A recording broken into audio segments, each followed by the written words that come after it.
Lift him up, January 4. Equal with the Father.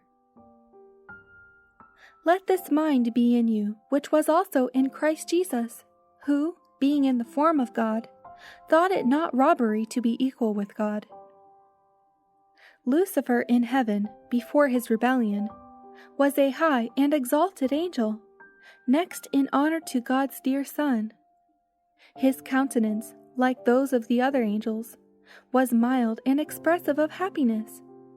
His forehead was high and broad, showing a powerful intellect. His form was perfect, his bearing noble and majestic.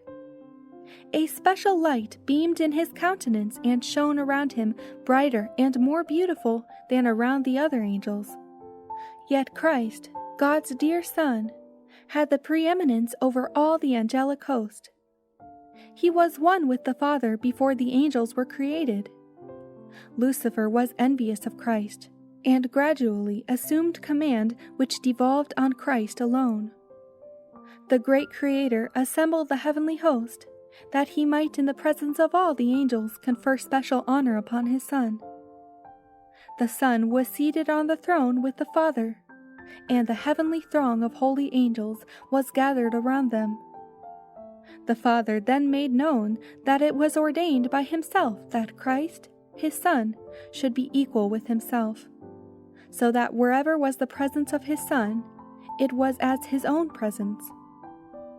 The word of the Son was to be obeyed as readily as the word of the Father.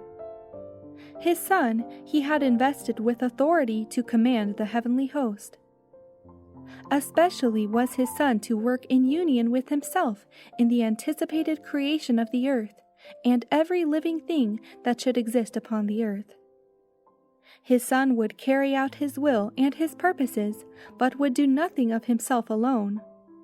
The Father's will would be fulfilled in him.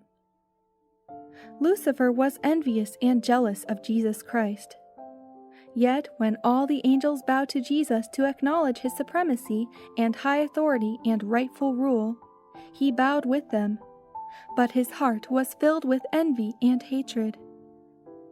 Angels that were loyal and true sought to reconcile this mighty, rebellious angel to the will of his Creator.